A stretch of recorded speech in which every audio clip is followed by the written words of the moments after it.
Hello, my name is Michael Banks. I'm the Global Head of Regulatory Affairs at Teva Pharmaceuticals, and I'd like to give a very brief introductory presentation about some of the current challenges to complex generic drug development under divergent global regulations. So on the agenda, I'll just briefly talk about how complex generics can be more easily accessed if there's more global harmonization, how reciprocal agreements can work, how flexibility in processes and procedures could help, briefly talk about predictability, consistency, some of the communication opportunities, and then give a brief conclusion and recommendation. The CRCG published results of a survey in which respondents were asked about harmonizing requirements related to complex generics. 96% either agree or strongly agree it's important to harmonize requirements to help get complex generics approved. Further, the Global Bioequivalence Harmonization Initiative report noted that another challenge for marketing generics is a lack of foreign comparator acceptance. We all know that Canada doesn't require both fed and fasting studies for certain drugs, and that Europe doesn't always require steady-state studies for certain long-acting injectables. Adoption of these more flexible policies more globally could help us get products to patients in more markets more quickly and for less cost. Reciprocity. We all know global regulators have made strides harmonizing frameworks and increasing reliance on inspections over many years. We have PICs, we have other mutual recognition agreements. Surely now it's time to apply the same effort to pre-market reviews. There are many complex generic products on the market in Canada, in Europe, but not yet in the US. And patients in those regions are getting the same high-quality generic drug for many years and seeing the benefits of that. Also, the healthcare providers are too. Surely sharing and acceptance of application reviews is the next step. Regulatory flexibility. And as for certain types of complex formulations, it's definitely easier to be QQ to the brand to be received and approved by FDA. But things don't have to be that way. An equally safe and efficacious dose can be delivered to each patient with non-QQ formulations.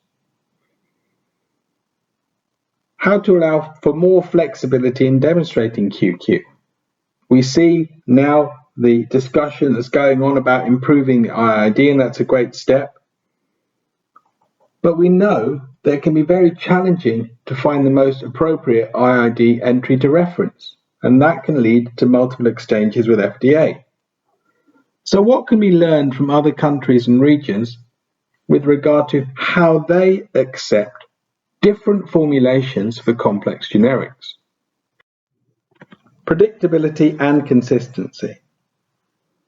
One of the surest ways to significantly delay or shift investment away from a generic drug development program is for any agency to change its advice. We've seen QQ issues being raised in second or third review cycles, and those formulation changes require investing millions more dollars in new development activities, and that changes the business case for investment potentially.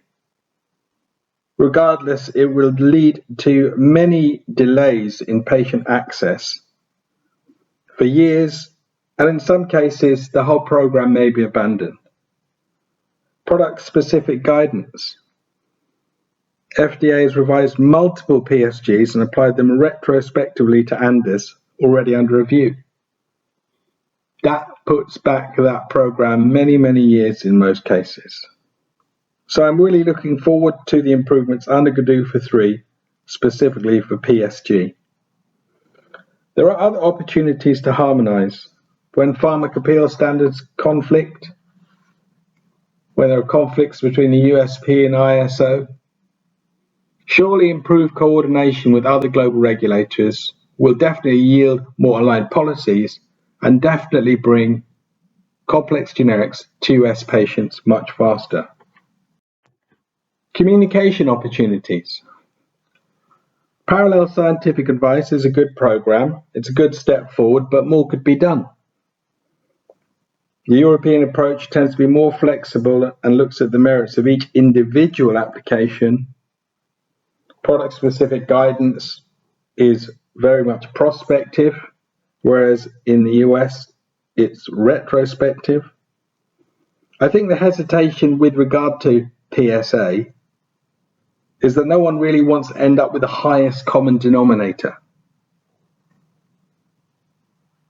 Communication and transparency needs to improve between FDA and sponsors, and there really needs to be more of a willingness to accept alternative approaches per ANDA. The standards aren't really different between Europe and the US. If the complex generic products are the same between the regions, that's the most important thing.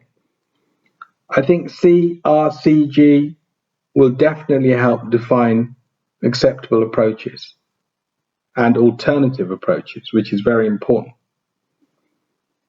Put it this way, if FDA has potential advice that changes and can result in a generic being abandoned by the sponsor, how should FDA weigh the risk of not having a generic against the supposed benefits of the new requirement? Think about this, and how could this kind of action be more openly communicated?